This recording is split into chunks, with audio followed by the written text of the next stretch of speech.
ఏ మజిలీలో ఎక్కడ నీకేమేమి ఎదురు కావాలో, ఏమేం పొందాలో, ఏమేమి ఆశిస్తున్నావో అవన్నీ కూడా గొర్రెలు కాసుకునే నన్ను రాజును చేసావు కనుక నువ్వు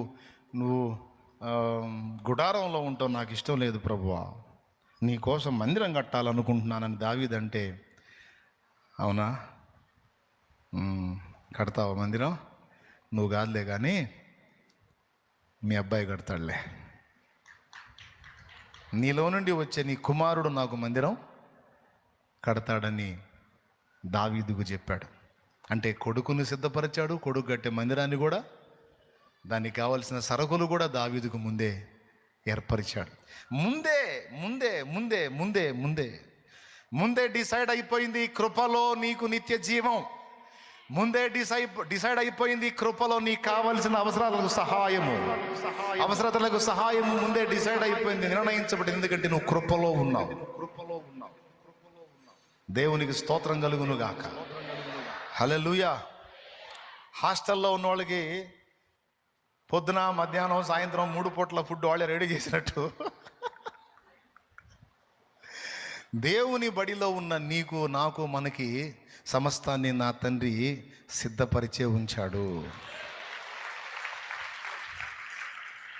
నమ్మితే మనస్ఫూర్తిగా స్తోత్రం చెప్పు.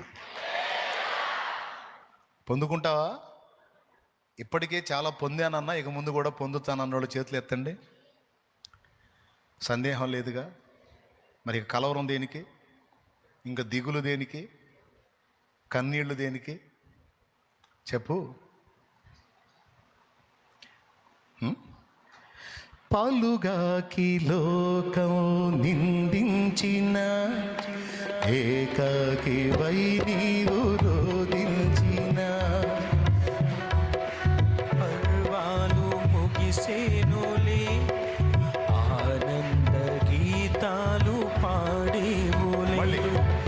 పాలుగాకి లోకం నిందించిన ఏకాకి వై నీవు రోదించిన, అవమాన పర్వాలు ముగిసేనులే, ఆనంద గీతాలు పాడేవులే.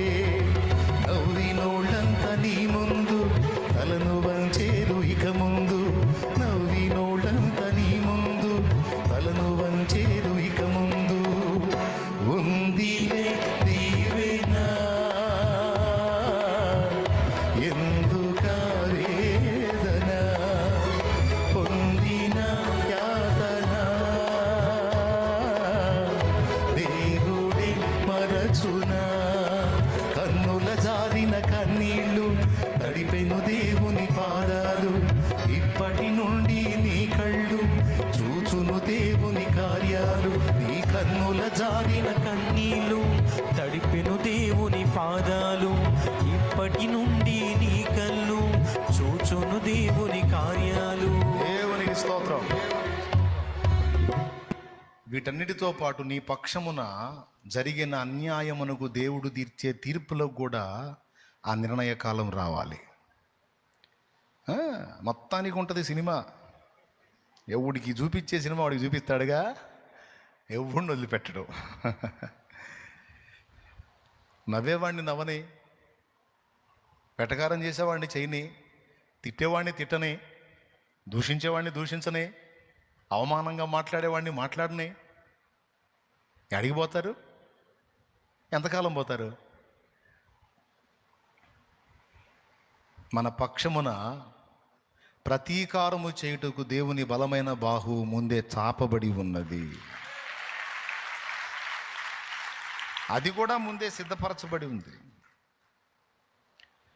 నేను ఇలాగా నా లైఫ్లో ఇప్పటి వరకు ఎన్నో కార్యాలు పొందుకున్నా. ముందు ముందే దేవుడు నాకు సిద్ధపరిచి ఆ టయానికి అందించినవి ఎన్నో నేను అనుభవంలో నేను పొందుకున్నా. ఇక ముందు కూడా పొందబోతున్నా.